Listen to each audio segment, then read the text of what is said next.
Few food products have become both a daily habit and a global icon. Indomie is one of them. What started as a simple instant noodle in Indonesia didn't just feed people, it quietly built a global empire, shaping food culture across continents. It all begins in the early 1970s. Indonesia was changing fast. Cities were growing, lifestyles were becoming busier, and people needed food that was quick, affordable, and reliable. In 1972, Indomie was introduced by a company called PT Sanmaru Food Manufacturing. At first, it was simple, just instant noodles with chicken flavor. Nothing revolutionary, just practical. And that was exactly the point. Indomie's early success came from solving a basic problem.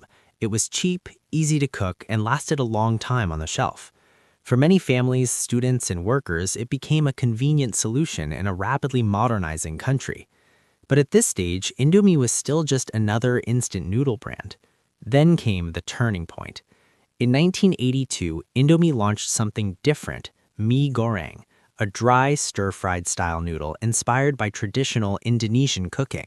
This wasn't soup, this was bold, flavorful, and familiar. It tasted like something people already loved, but now it could be made in minutes. That one move changed everything. Instead of copying global trends, Indomie adopted to local taste. It took something deeply Indonesian and made it instant. That connection between modern convenience and cultural familiarity made the product stand out, and it quickly became a favorite across the country.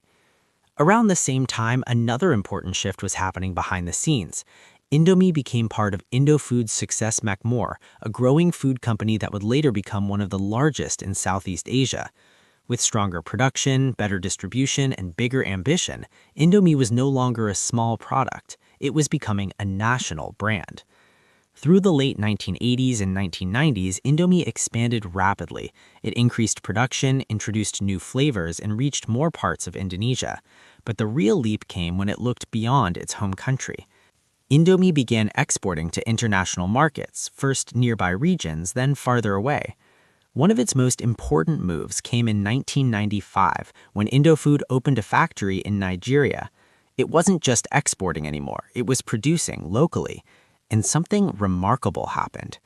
Indomie didn't feel foreign. In Nigeria, it became part of everyday life, just like it had in Indonesia. The same pattern repeated in other regions, the Middle East, parts of Europe, across Asia. Indomie entered new markets, but instead of forcing one global flavor, it adapted. Different spices, different tastes, same idea. Simple, affordable, fast. That strategy made it incredibly powerful. Today, Indomie is sold in more than 80 countries and produces billions of packets every year. But numbers alone don't explain its success. What really matters is how it fits into people's lives. In Indonesia, it's more than food. It's what students eat late at night. It's what families cook when they need something quick. It's comfort, it's routine, it's familiar. Globally, it carries a different meaning. For many, Indomie is their first taste of Indonesian flavor. A small packet, but a cultural introduction. And that's what makes this story so interesting. Indomie didn't become global by losing its identity. It did the opposite. It stayed close to its roots while learning how to adapt. It balanced consistency with flexibility, and it understood something simple but powerful.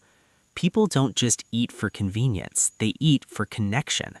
From a single chicken-flavored noodle in 1972 to a product found across the world today, Indomie's journey is not just about food. It's about timing, strategy, and understanding people.